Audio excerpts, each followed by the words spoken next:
This is the fourth of the 7 laws of heart change, and this one is called Learn and Do Healthy Relationship, Be a Life Giver. As I was preparing for this, I was thinking about the last video, when I talked about how value, if we can just touch the value center of people, it helps them overcome insecurity, and it's such a powerful player in making people better, helping them get better. And it's interesting, as I was reflecting on that, just each one of these laws are very significant in their own way. And this one is, in a sense, equally true. There may be no other thing that impacts you more in terms of life outcomes than the way you do relationship. I really believe in the law that what flows through you sticks to you. So when I'm doing quality relationship, if I'm interacting with people in a healthy way, first of all, it's changing me. And as I'm changing, then my interactions with other people change. But the other part of that is what flows through you, it gets out there and it's perceived, and people connect with that flow that's coming out of you, and they respond to you. And relationship really is about that flow. It really is about what's going out. And so if a man is what? Friendly, if he's giving out those vibes of friendship, then he will have friends. And so many times that's very tight in terms of, yeah, you can get around the right people or you can get around the wrong people. And if you're around the right people, it's easier to make friends. But what flows through you is so much more powerful. And when I'm doing healthy relationship, when I'm putting it out there in a good way, it's going to change my outcomes for good or for evil in my life. It's such a powerful way. By the same token, if I'm meek, if I'm humbling myself, if I'm walking in humility, what happens? People are going to trust me, and there's going to be quality interactions. By the same token, if I'm bitter, if I'm frustrated, if I'm angry, all of those things begin to affect people's responses to me. So learn and do healthy relationship, be a life giver. If I learn how to do this thing where I'm interacting with other people, I'm partnering with other people. You and I were designed to connect with God. You and I were designed to partner with other people.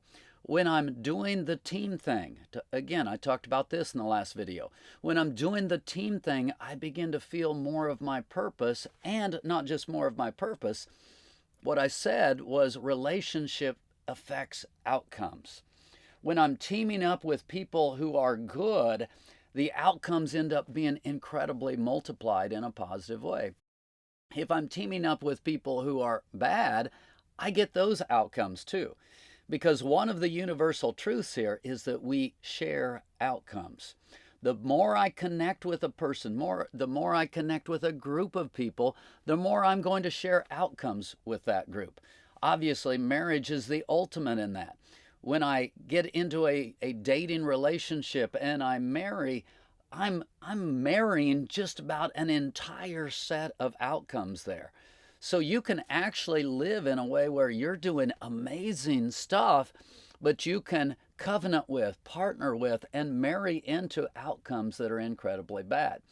Obviously, if you're hearing me and you're understanding, you have to make some good choices in relationship. Now, that can't mean that you could never reach out to someone, but you're going to want your closer relationship. You're going to want your deeper relationships to be with healthier people. Otherwise, you're choosing some pretty difficult outcomes for your life. What do you want your life to be like? You need to be thinking about what you're giving out. You need to think about, is it healthy? Is it creating solid partnerships and connections? Because your life is going to be you, but I'll tell you what, it's also going to be a whole lot of those outcomes of the other people. And the better you do relationships, the more you tend to bring out the best in other people. So even people who maybe aren't quite as good, aren't quite as solid, maybe even negative in some ways, you may have a good relationship with that person and bring out the best in that person to where it actually kind of works for you. Relationship is an incredibly powerful word in terms of where you will go in your life and the kinds of outcomes you will get. We're going to explore this in a deeper way. We have some questions to start you off, and then we will return.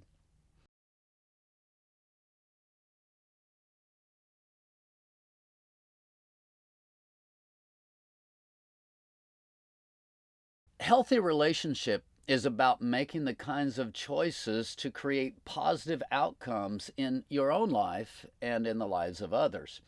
We've really followed a pattern of romantic love where it's like it feels good, and so relationship has been about the feel. But I want to challenge you to start thinking in terms of outcomes. If you're creating healthy outcomes, and again, you can't create. The first thing that you've got to do here is step back and realize all I can do is be an influence. But if you're bringing the right kind of influence to help bring about positive outcomes in the lives of those you're doing relationship with, you really are loving them. You really are bringing the best influence you can bring, and you're doing what you should be doing in relationship and healthy relationship. Now, one of the things you have to understand then is I've got to start choosing my circles. I've got to start choosing who I'm going to connect close with and who I'm not going to connect as closely with. Joshua talked about, he said, "As for me and my house, we will serve the Lord." That's a pretty powerful statement. Think about it. Think about it with your own kids or with people that you're in the tight circle with. How would you say that? Me, my group, we are going to walk with God. You can't. You can't guarantee that unless you're willing to back it up. And in Joshua's case, what did back it up meant? That meant that they would have to cut off, whether through biblical solutions, whether in some cases it talked about in the Old Testament, if you have a rebel child, that rebel child is brought to the elders and potentially stoned, potentially killed. I mean, that's some pretty serious stuff. And we don't want to think about that. But the picture that we see today is the idea of the ultimate in relationship is, if you're going to do this, I can no longer walk with you. A lesser thing is, if you're going to do this, I'm going to distance myself some from you. Now, obviously, that will have no impact unless you're having some level of quality relationship before that decision.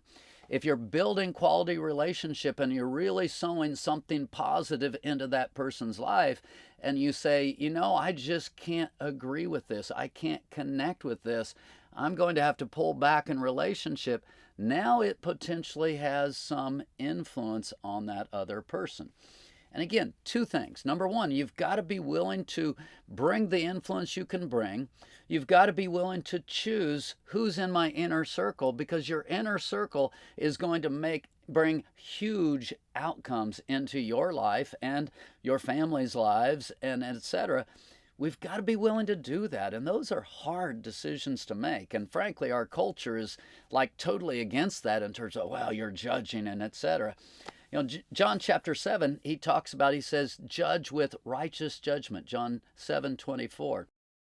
If you're not willing to make those judgments, and by the way, we all do, every day you're making all kinds of judgments. You may not call them judgments, you may not want to call them judgments, but every day you're having to make choices out of perceptions, out of judgments. And those choices are either building a godly life for you, building a godly life for your circle, or they're not. And for us to understand that has to happen, I'm having to choose who's in my inner circle, what do I require, who's in maybe that next layer of relationships, who's in the outer circle of relationships, etc. And again, we don't like to think in those terms, but we have to be honest. You only have so much time to go around. So you're going to have different levels of relationship with different people. Who's in that circle? How do I relate to them? And then also accept that I can't totally control anyone's behavior. All I can do is monitor what level of interaction am I having, what level of influence am I having, and not take responsibility for their behavior, but take responsibility for your response to their behavior. Big difference, big difference. if you're taking authority for your response to their behavior and you're praying that through and using wisdom there, now I step out of manipulation. I step out of control.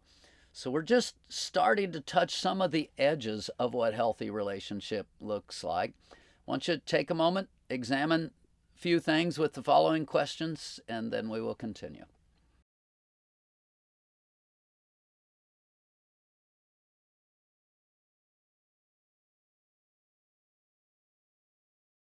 As I talked about in the last section, our culture has bought into an idea of romantic love that I'm going to call infatuation. And what do I mean by that? When I'm with someone who is paying total attention to me, it's incredibly heartwarming, if you will. It's incredibly charging to my ego. It's like, wow, look at it. Look at this. She's paying attention to me. She thinks I'm cute, or she thinks I'm intelligent, or whatever, and we go there. If you think about that feeling of I'm special, do you hear what's going on there? There's a selfishness being stirred there, and you can go through periods of time where somebody else thinks you're special, and there's a high degree of infatuation, and maybe that's happening on both sides. And so during that period, there's a supercharged sense of feeling. And then what happens in our culture, you throw in sexuality and the hormones and all of the stuff it just supercharges it to a whole nother level.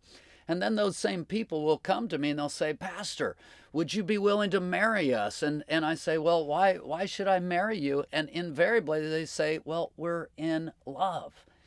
And my response back is, well, the Bible talks about where your treasure is, there your heart will be.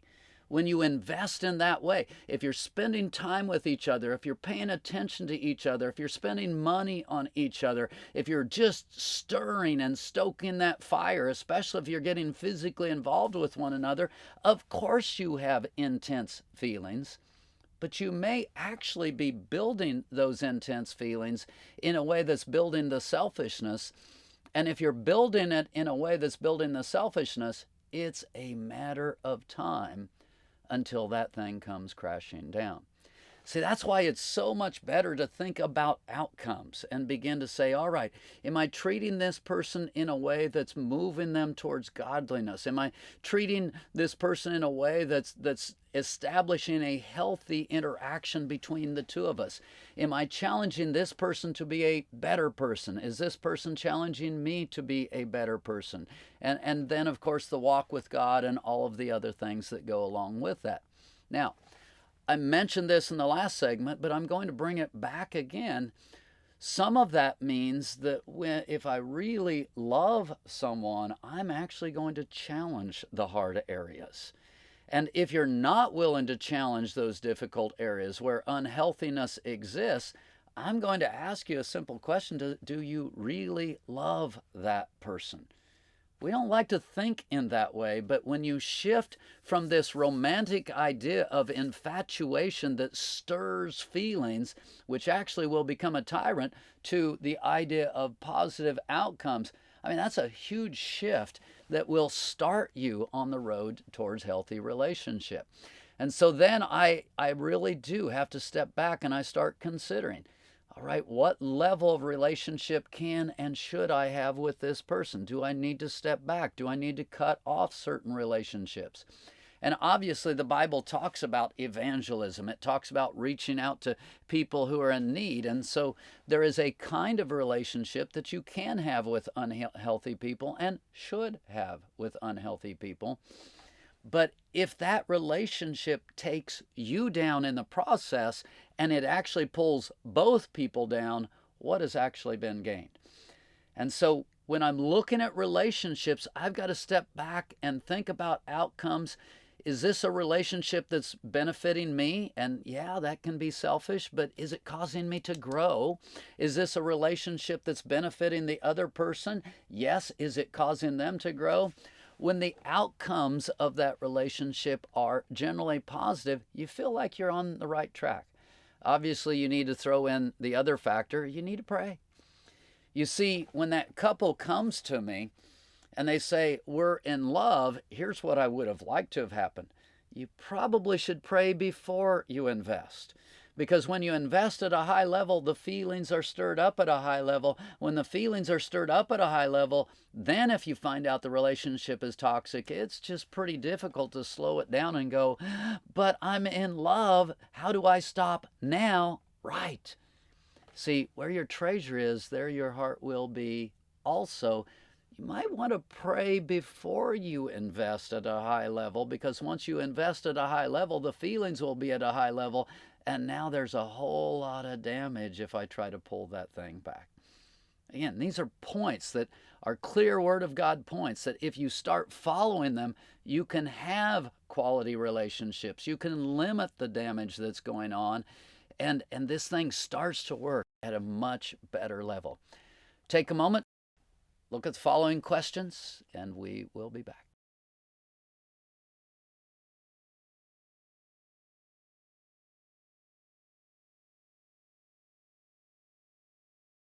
Again, most of the time we pursue relationships with no thoughts of outcomes. You're going to marry your outcomes. We share outcomes. The closer your relationships, the more you connect, the more outcomes they land on you.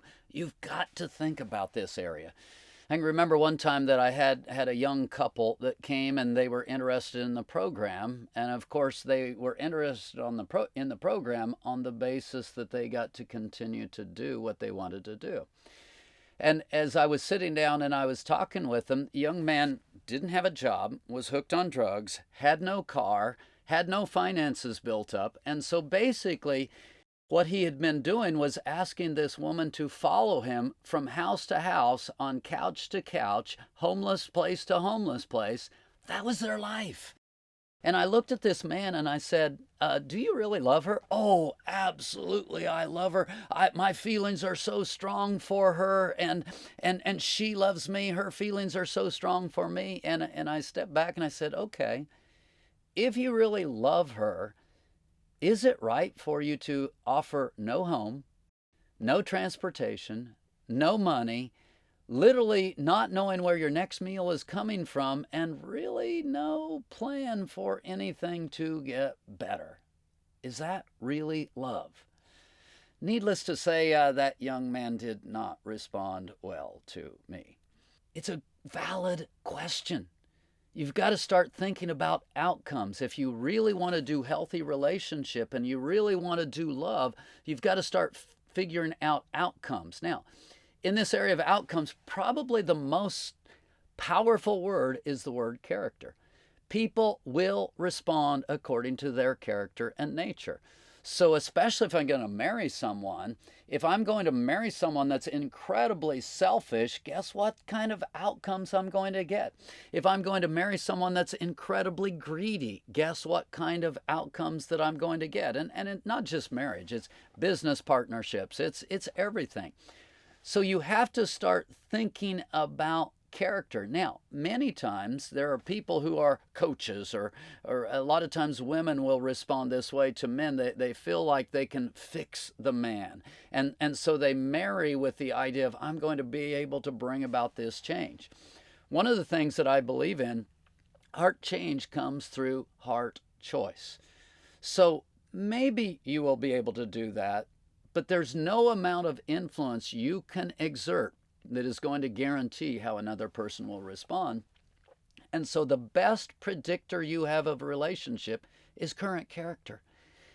Now, if the person has a humility, if they have a willingness to trust, if they're responding in positive ways, you can work with someone like that who maybe has a bad past and needs to grow a lot. You can work with someone like that and, wow, see some really neat things, and it's incredibly rewarding. But when you're working with someone that's really stubborn or independent or rebellious, if you're expecting to turn that person and get good outcomes, you're just plain the fool. And that doesn't mean you don't work with people like that, but you might not want those people in your inner circle, unless, of course, you're willing to buy, and I do mean buy. You're going to buy it and own it and live it. Unless you're willing to buy those outcomes, you may want to step back in that. And it's really huge for you to realize you don't have the power over any other individual to fix. You don't have the power over any other individual to change. And in fact, when you try to go there, that's when relationship becomes very sick. So I challenge you, part of developing quality relationships is developing realistic expectations in this area where you really do see people's character and you take a look at that and go, okay, these are what the outcomes would look like. Once you understand what the outcomes would look like and you've counted the cost and you're willing to pay that cost, now I'm less likely to go into manipulation, control, anger, bitterness, all the different things. Are you being realistic about the relationships? Are you being realistic about the kind of influence that you can exert? These are powerful questions in developing healthy relationships. Again, I want you to stop, take a look at yourself, take a look at some of the concepts, and we will be back.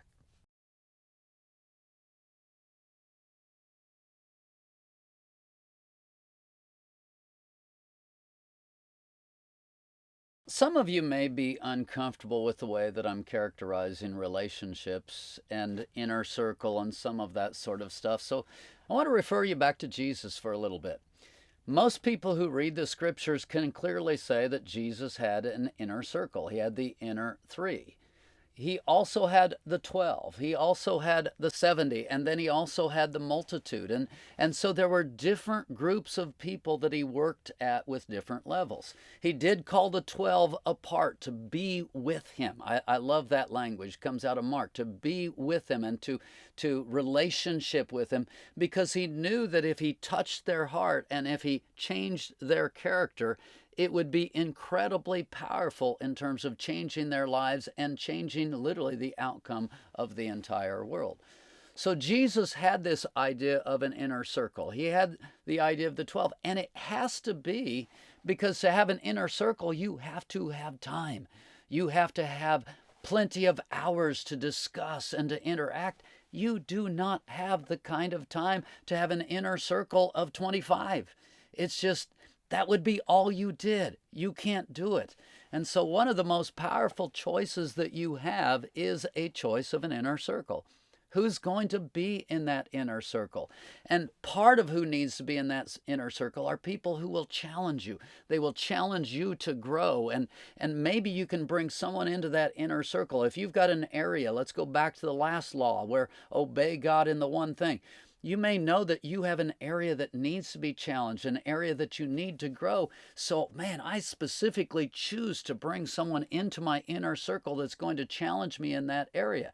May not be someone I want to be in my inner circle. I may not want to be challenged in that area, but I know that I need it. And so I start involving myself in that person's life.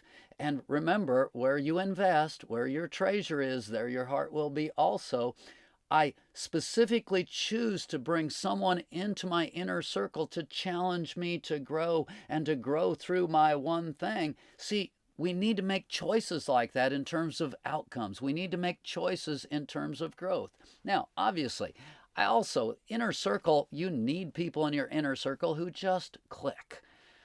If they don't click, life can't be a pain. You don't want life to be a total pain. So you want some people there that I'm able to relationship. We're able to understand each other. I feel affirmed by them. But you need to think clearly about, okay, who belongs in my inner circle? What can I do? What's going to cause me to grow to be the best person? And then you've got the 12, if you will, which again are very key people in your life, but you simply can't spend the amount of time with them that you do others in the 70. And then you're going to have the multitudes. The multitudes, once you've got that inner circle in place, once you've got the different pieces, you begin to develop a comfort zone of who you are. Again, the most powerful issue in life is character. You will respond according to your character. The people around you will respond according to their character. We have the power to grow. We have the power to change, but it's a slow change, one obedience at a time, one choice at a time. So when I'm working with the multitudes, hopefully I've got my inner pieces in place so that I'm moving towards healthiness, so that when I start working with the multitudes, I don't make sick compromises.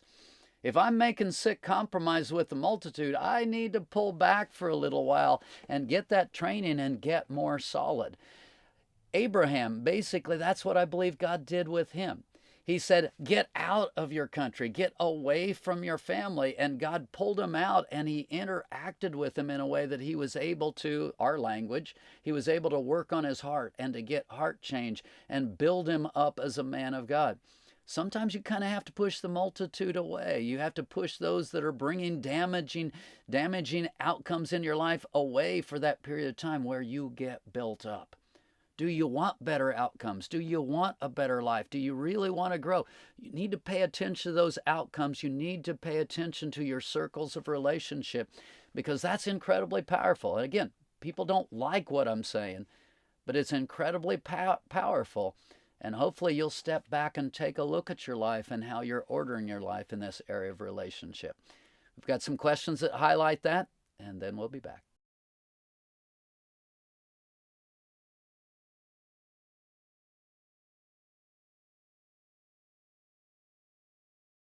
This segment, I want to talk about relationship skills. There's just part of good relationship is just very practical. Learn to be a good listener. Ask questions and really listen to the answers. And don't pre-answer. Are you one of those people who, as they're talking, you're already formulating what you're going to say? That would be called ego. That would be called having a need to fix the other person or manipulate the other person. You got to slow all of that down. So I learned to be a listener and really see who the other person is. When I learned to see that, if someone's talking, a lot of times it's really helpful as a communication technique just to repeat back a summary of what you've heard. What I hear you saying is, and these kind of listening skills and repeating back can be incredibly powerful. Similarly, a lot of times people, again, they're insecure. And because they're insecure, when they're trying to deal with people or a situation, they'll what I call kitchen sink. And so they put up with an offense, and they put up with another offense, and they put up with another offense. And then finally, when it's good in time and they're ready, they've got this long list. Well, guess how that's going to work out? When you do finally get the guts to go to talk to someone, you dump everything that's ever happened for the last 20 years. Well, guess how that conversation's going to go? You're going to make the person feel overwhelmed, abused, belittled, all of the above. Kitchen sinking is a terrible way to deal with people.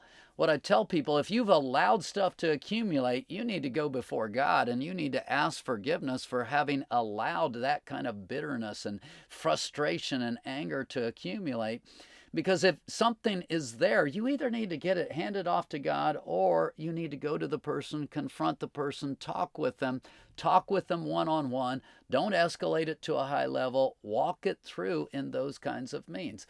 In fact, one of the things that I suggest is that you understand you have very little power to change anyone else.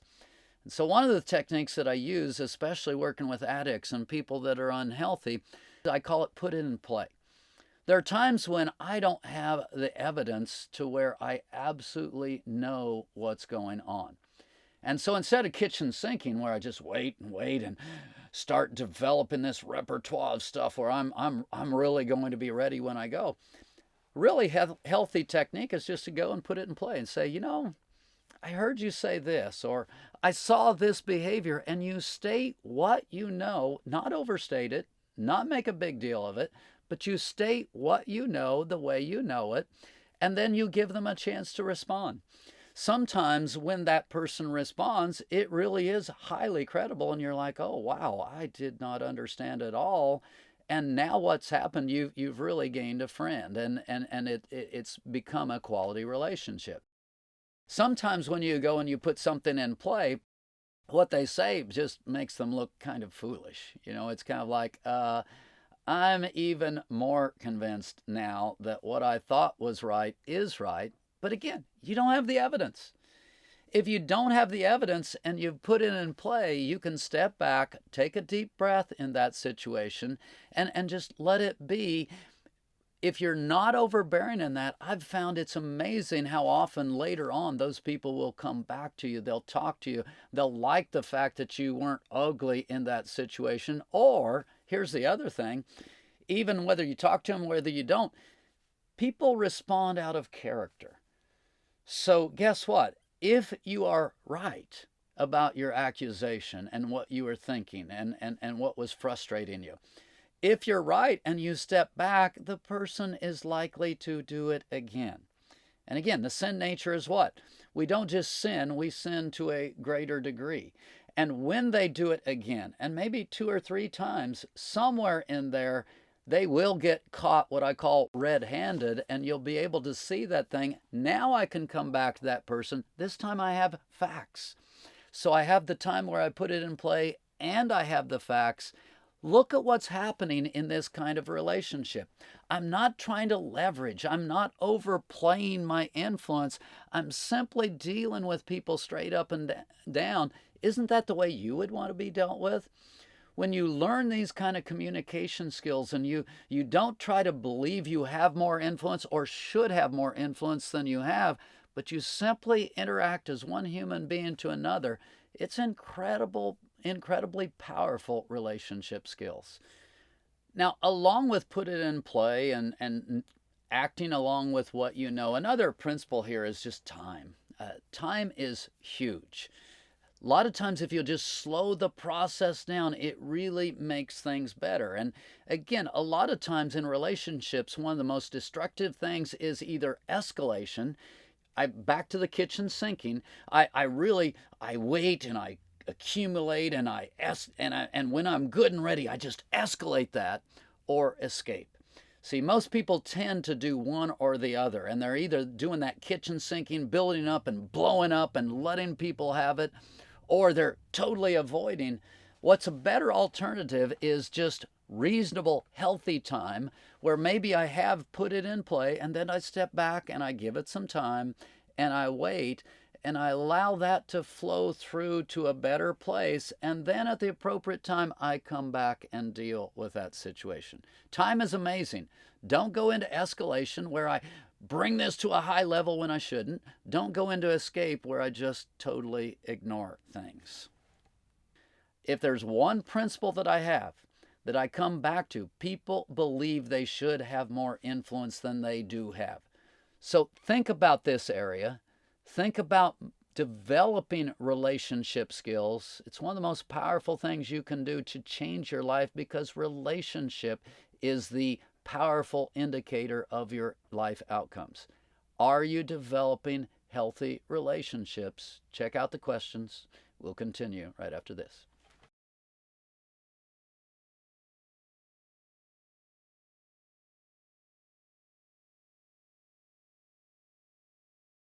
The last part of this law is be a life giver.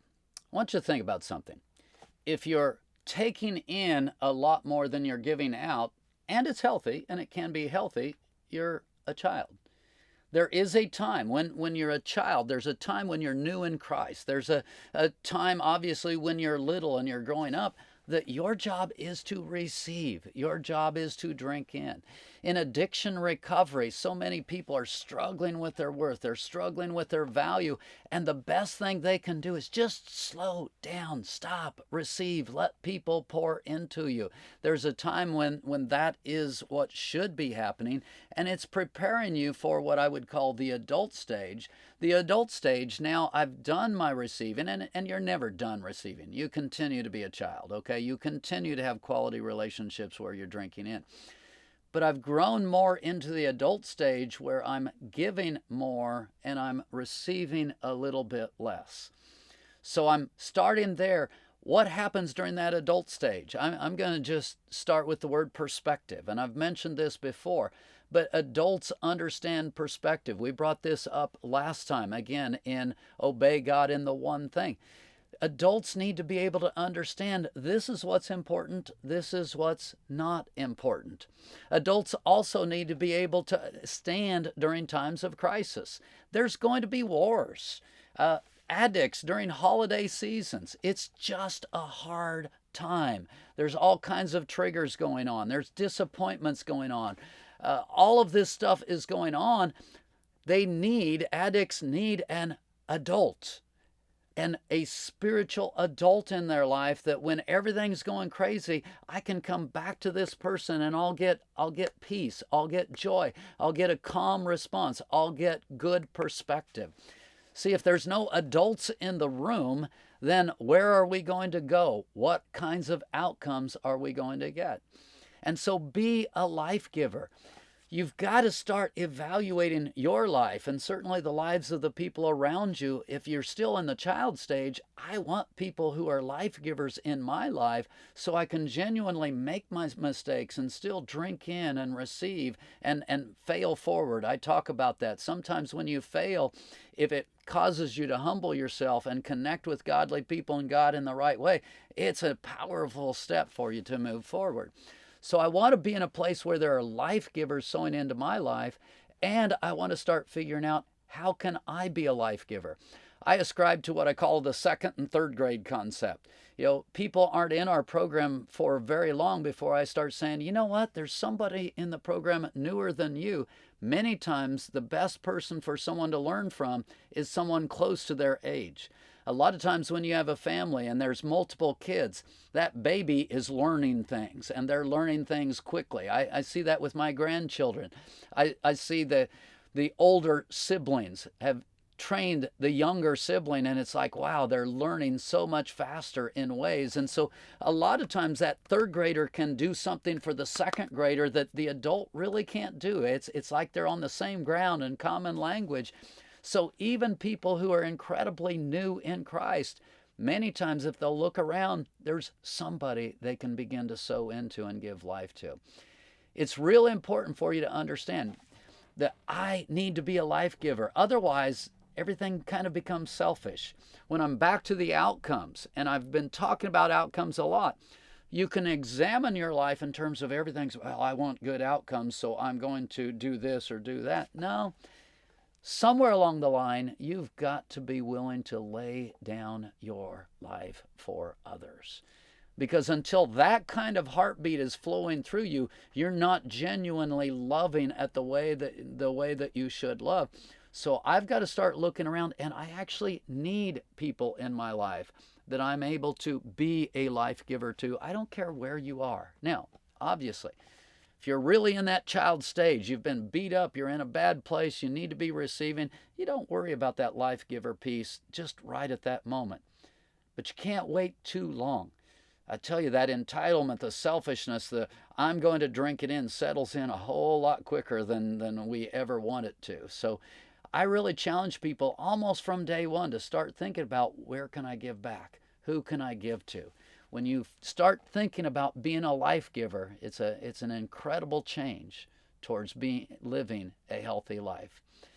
Answer the final set of questions, and then we will wrap it up right after that.